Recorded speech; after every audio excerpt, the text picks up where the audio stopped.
సేవా కార్యక్రమాలు చేయాలన్న ఆలోచన అసలు మీకు ఎందుకు కలిగింది? మనం వాళ్ళకేమో ఆస్తులు రాసి ఇవ్వట్లేము, అండ్ ఫిక్స్డ్ డిపాజిట్ చేయట్లేము.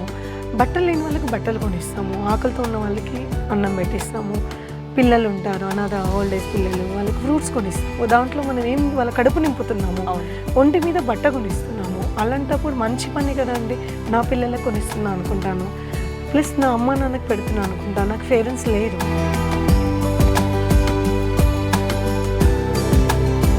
ఇప్పుడు ఇన్ని సేవా కార్యక్రమాలు చేస్తూ ఎంతోమంది మీ నియోజకవర్గం అనే కాకుండా చాలా ప్రదేశాల నుంచి కూడా అందరి ప్రేమాభిమానాలు మీరు సొంతం చేసుకున్నారు. మరి మీలాంటి వాళ్ళు రాజకీయాలకు వస్తే బాగుంటుంది అని మిమ్మల్ని అభిమానించే వాళ్ళు కానీ మీ సహాయం పొందే వాళ్ళు కానీ ఖచ్చితంగా అనుకోవచ్చు.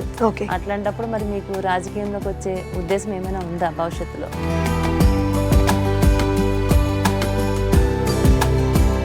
సో ఇప్పుడు రాజకీయ పరంగా అంటే ఇప్పుడు నేను చేసే పనులకి నేను ఒక రాజకీయంలో నేను ఎంటర్ అయినా కూడా పర్లేదండి, గవర్నమెంట్ సపోర్ట్ ఉంటుంది కాబట్టి నేను ఇంకా చేయగలగడానికి ఇంకా నాకు అవకాశం కల్పించిన వాళ్ళు అవుతారు.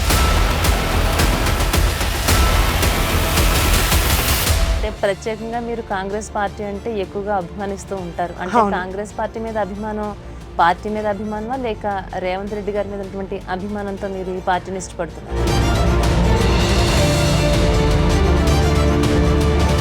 ఫస్ట్ అప్పుడు మన కాంగ్రెసే తీసుకొచ్చింది మహిళా డోక్రా లోన్స్ అని, దాని తర్వాతకి ఆరోగ్యశ్రీ కార్డ్స్ అని, రేషన్ కార్డ్స్ అని, మొత్తం ఆల్మోస్ట్ మన కాంగ్రెస్ గవర్నమెంట్ తీసుకొచ్చింది.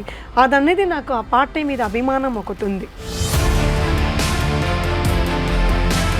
గవర్నమెంట్ ఏదైనా సరే చేసే పనులను బట్టి మనకు ఆలోచన వస్తుంది కాబట్టి నాకు కాంగ్రెస్ పార్టీ అంటే ఫస్ట్ నుంచి చిన్నప్పటి నుంచి ఇందిరాగాంధీ గారు అంటే ఒక ఫ్యాషన్. తెలుగుదేశం పార్టీలో అంటే అప్పుడు కూడా ఆ పార్టీతో కొంత ప్రయాణం చేస్తున్నారు కదా, ఆ పార్టీలో ఉన్నప్పుడు మీకు ఎలా అనిపించేది?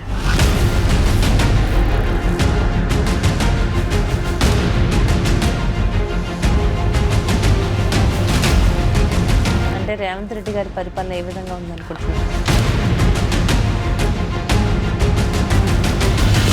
తను పెట్టిన 6 గ్యారంటీస్ ఏదైతే 6 గ్యారంటీలు ఉన్నాయో 6 గ్యారంటీలు అమల్లోకి వచ్చినాక సక్సెస్ఫుల్గా కొన్ని కంప్లీట్ చేసేస్తారు.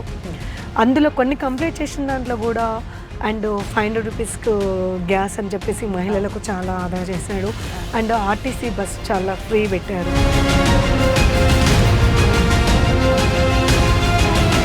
ఒకవేళ కనుక కొలను హనుమంత్ రెడ్డి గారు కనుక మీకు కార్పొరేటర్గా అవకాశం కల్పిస్తే మీరు అక్కడ ఉన్నటువంటి ప్రజలకు ఏం చేయగలరు?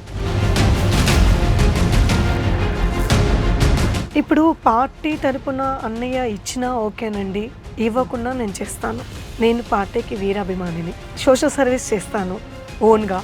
అలాంటప్పుడు నాకు ఇంకా హనుమంత్ రెడ్డి గారు ఇంకా అవకాశం ఇస్తే నేను ఇంకా ఏ విధంగా చేస్తున్నా మీరే ఊహించండి.